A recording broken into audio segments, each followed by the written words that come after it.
Salut à tous, comme promis dans les vidéos, je vais parler un peu plus des récoltes. En cette fin du mois de juillet, ce sont plus des récoltes, c'est carrément de l'abondance perpétuelle que nous avons au potager. J'ai pu avoir les premières tomates rouges, étant donné que j'ai de la famille et qu'il pleuvait, je n'ai pas pu faire de photos de ces petites récoltes. Elles ne sont pas tout à fait aussi grosses que ce que j'aurais pu espérer, mais ce sont les premières. Donc soyons patients. Et comme vous pouvez le voir, il y a déjà des kilos et des kilos qui se récupèrent là, de plus en plus au potager. C'est qu'une petite partie des récoltes. En plus, c'est extrêmement pédagogique. Les enfants se régalent à récolter ce genre de choses-là. Et vraiment, c'est vraiment que du bonheur. Pareillement, on a commencé à faire aussi de la belle pomme de terre. Regardez, vous voyez, ce sont les premiers rangs que je ramasse là. Et c'est vraiment de surprise en surprise. Avec aussi ces magnifiques tomates.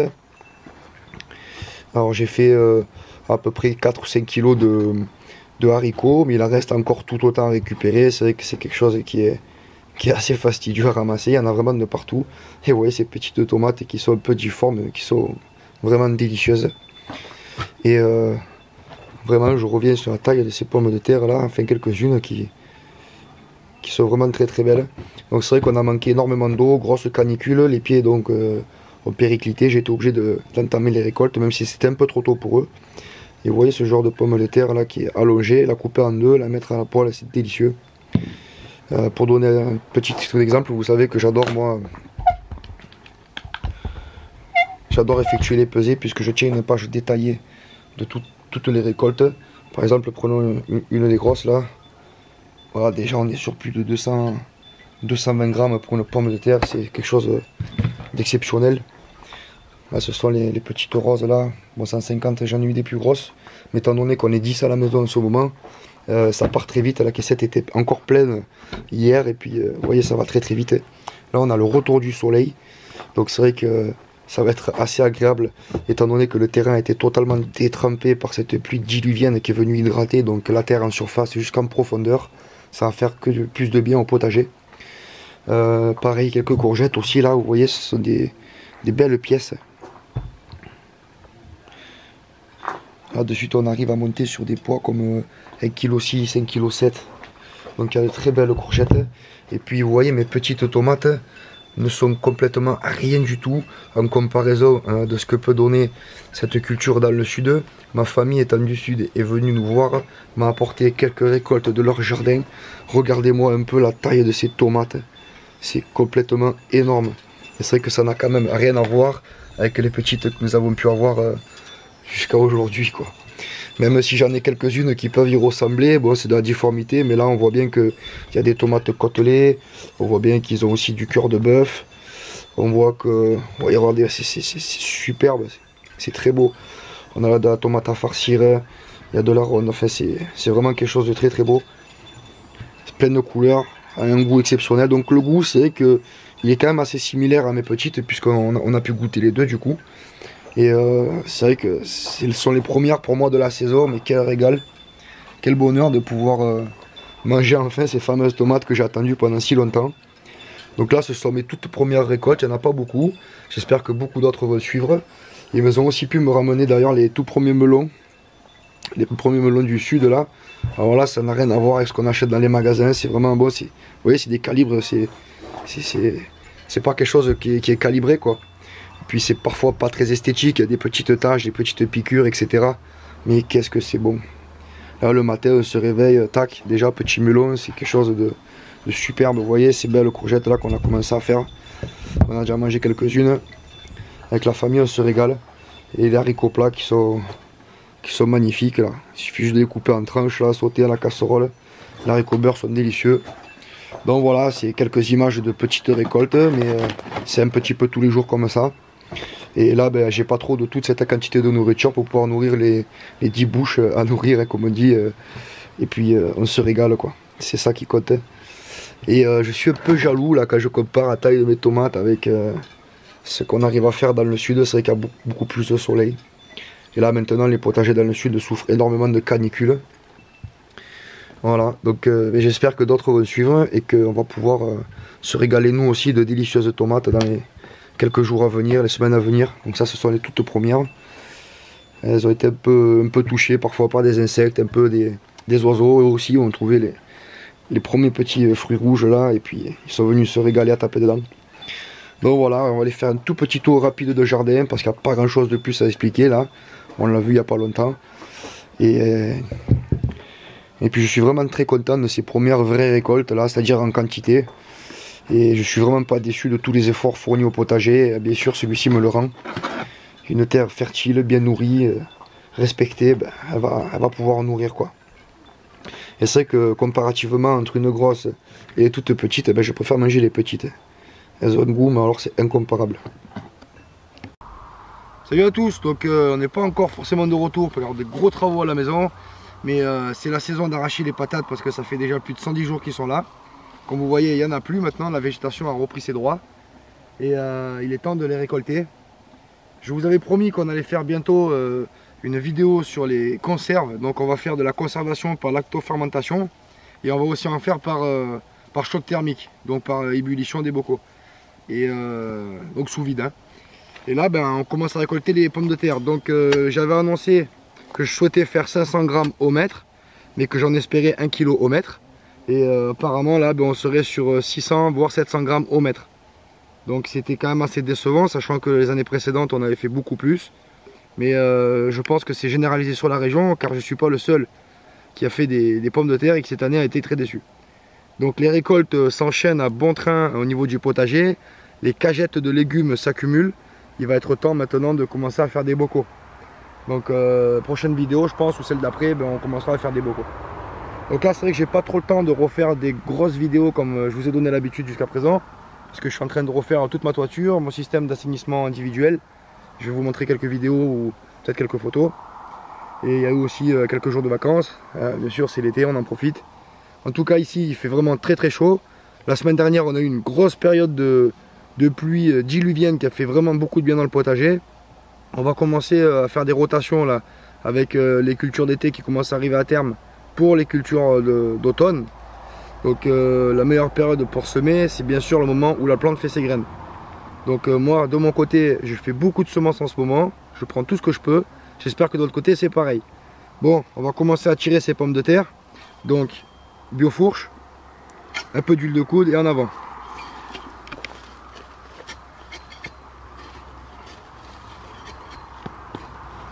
Vous allez voir que le rendement n'est pas forcément au rendez-vous.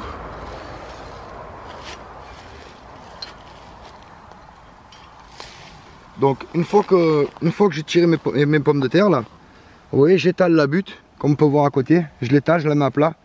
Comme ça c'est beaucoup plus facile pour l'année d'après pour venir raser l'herbe avec une tondeuse ou avec une débroussailleuse et ensuite reconstituer les buttes. Et comme ça elles se renourrissent du broyat plutôt que de les laisser en butte. Donc, vous voyez là par exemple on a fait un pied. Donc c'est un petit pied hein, bien sûr c'est ce que j'avais l'an dernier. Vous voyez que sur le même pied il y a plusieurs couleurs de pommes de terre, ce qui est assez étrange. Donc elles sont vraiment pas énormes. Mais bon, comme je vous ai dit, j'adore ces petites pommes de terre là. Donc après, bien sûr, il faut fouiller un peu parce que là, j'ai juste ouvert la butte avec la bêche. Et ça, c'était semence. Donc ça, celle-ci là, c'est issu de nos semences de l'an dernier qu'on a fait sous le noyer. Et comme vous voyez, les noyers poussent ici à bon rythme. Là, vous avez un premier noyer, là, vous en avez 3 autres. Là-bas il y a plein de petits noyers et on est rempli de robiniers faux acacia, donc ils vont fixer l'azote aussi. Ça sera des bonnes terres cultivables ici. Le problème c'est que pour le moment tout ce qui est endémique prend le pas sur tout le reste parce qu'on a beaucoup de mal. D'ailleurs je vois même qu'il y a même des haricots alors qu'on n'a pas planté d'haricots, ce qui est assez étrange. Bon. Donc quand on cultive sous un noyer, ça met 1 an. La première année on récolte pratiquement rien et après... Ben, le noyer il a le juglon, enfin, il a la toxine du juglone, la juglone, et qui se transmet via les feuilles qui tombent, la sève et les racines. Donc le juglon, le principe actif, se met dans le sol et lui c'est un antigerminatif. Donc c'est vrai que les tout premiers légumes qu'on avait cultivés sous le noyer étaient vraiment tout petits et ils avaient beaucoup de mal à pousser. Mais quand on a pu faire de la semence de ces légumes là, l'année d'après ça a vraiment pété bien fort. Et ça, c'était tous les rejets qu'on avait récoltés de l'an dernier. C'était vraiment des pommes de terre avec des petits machins comme ça, avec des des tiges longues comme ça de partout. Donc à chaque fois j'en ai gardé qu'une seule. Puis ça donnait des petites patates. Bon, il faut en être content parce que ça c'était vraiment quelque chose à donner aux cochons quoi. Donc finalement ça nous fait une petite récolte. Voilà, c'est le premier pied, on va continuer tout tirer. Allez, je vais essayer d'en tirer un petit peu puis on va voir un petit peu le résultat sur cette butte là. Bon, après il faut dire aussi que ces pommes de terre là n'ont jamais reçu une seule goutte d'eau, mis à part d'éventuelles précipitations faites par la pluie. Donc il faut être content du résultat même s'il n'est pas à la hauteur des espérances. Il faut dire que quand j'avais arrosé les pommes de terre, j'étais monté à plus de 2 km, c'est vrai que là on est dans un bon rapport. Mais avec de l'eau, l'eau qui se raréfie, il va falloir compter de plus en plus à cultiver avec le moins d'eau possible. Voilà, donc j'ai fait à peu près 2 mètres. Et on est grosso modo sur 2 kg, 2 kg 2. Je dirais à vue de nez comme ça, peut-être un peu plus. Une demi-petite cagette quoi. Donc on est déjà sur une meilleure récolte que la butte qu'il y avait derrière. Que celle-ci là. Ouais, celle-ci elle n'a pas beaucoup produit. Mais je vais la continuer, on va continuer la récolte tranquillement.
Et vous voyez là on tombe sur des plus gros calibres.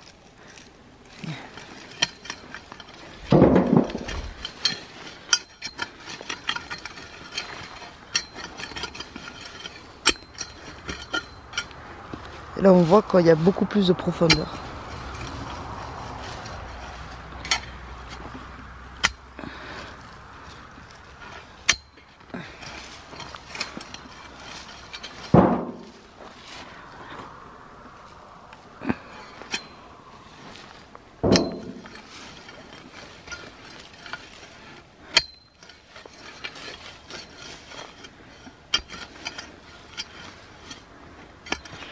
Voilà, on vient de faire à peu près 2 mètres de plus ou 1,50 m de plus.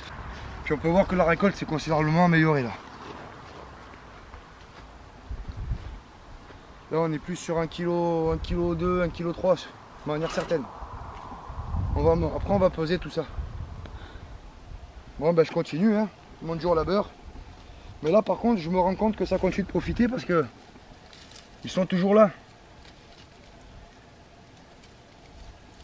Là je me demande si c'est bien intelligent de venir les récolter. Bon là, vraiment c'est bon. Lui il a encore des feuilles. Bon on y est, tant pis, on continue. Mais quand on voit encore des feuilles hein, sur le pied comme ça là, faut pas y prendre. Hein. Il faut que ça soit roussi en fait. Ah ouais, il faut qu'il sèche. Quand il est vert comme ça c'est pas bon. Il continue de profiter, il continue de grossir là. Et qu'est-ce que tu penses de la méthode où les gens ils mettent les pommes de terre à même le sol au soleil? Tu sais, pour les laisser sécher. Ah ben justement j'en ai parlé dans la dernière vidéo. Ça c'est pas mal mais il faut pas être en plein désert du Sahara quoi. Ça verdit de suite non? Elle cuit, ben ça c'est pour la conserver un peu mieux, on la fait suer un peu. D'accord. Une petite après-midi là comme ça, là quand il fait ici il fait encore bon, là il doit faire quoi? Il doit faire 33 degrés, 30-33. Là je peux la laisser une après-midi, voilà, elle va suer un peu, je la conserverai beaucoup mieux. Mais elle verdit pas? Ah non, non, elle verdit pas non. D'accord. Il faut qu'elle grossisse au soleil pour verdir. Ok. C'est vrai que j'ai tendance à la laisser moi pas longtemps, hein. Je la laisse 4-5 heures, pas plus. Après je la conserve dans un bac avec du journal, bien au sec, surtout à l'abri de la lumière. Ou de la paille. Ouais, ou de la paille, ça marche bien.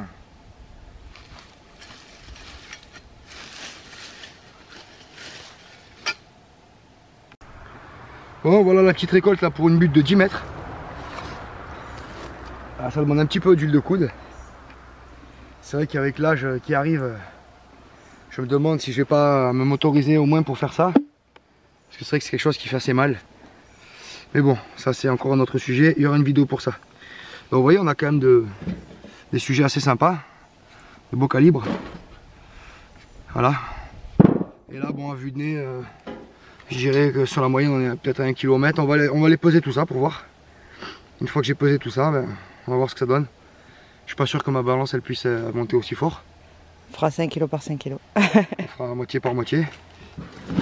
Ah oui, je sens déjà le poids, ouais. Mais je suis bien content, hein, c'est que la deuxième butte, il nous en reste encore 4 comme ça.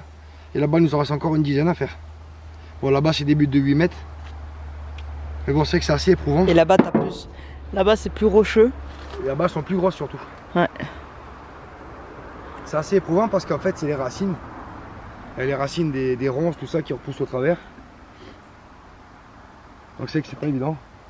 Mais bon, ça permet de pas aller au magasin, pas utiliser de pétrole, pas utiliser d'argent en euros pour aller faire de l'inflation encore. Ça permet d'avoir de la bouffe qui est saine, qui nourrit pour de vrai. Donc bon, c'est un petit sacrifice. Il suffit juste de prévoir une petite heure. Là, j'ai mis à peu près 1 heure. Donc 10 minutes au mètre. En fait, c'est pas vrai, c'est parce que bon, on s'arrête, on discute. On filme. Ah, on filme. Moi, je pense qu'il y a à peu près 20 minutes de travail par but. Ah, bah, à peu près 20 minutes, ouais. 20 minutes pour 10 mètres. Puis il faut pas oublier aussi qu'on est en forte chaleur ici dans le Berry, il fait 33 degrés. Et là, il est 5h30 du soir.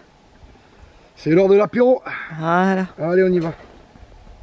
Et bien, nous revoilà donc sous la pergola pour la peser. Donc, j'ai calibré.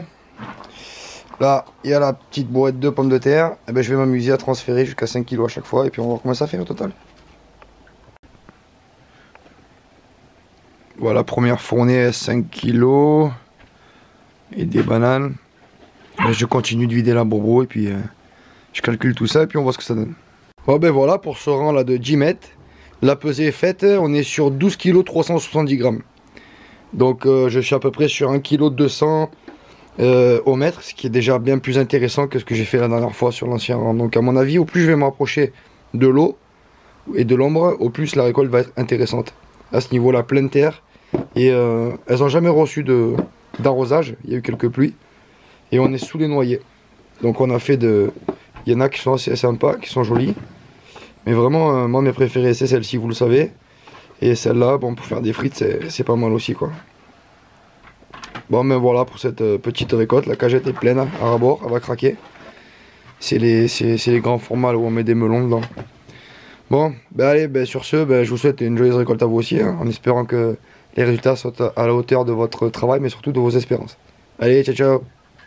Et voilà, c'est déjà fini. Maintenant, c'est à vous de jouer. Si la vidéo vous a plu, n'hésitez pas à déposer donc un petit pouce bleu. En vous abonnant, si vous cliquez sur la clochette, vous serez notifié des nouvelles mises à jour. Et si le cœur vous en dit pour me soutenir davantage, vous pouvez passer sur mon Tipeee dans la description, voir une petite pub ou effectuer un petit don. A très bientôt et joyeuse plantation. Ciao ciao.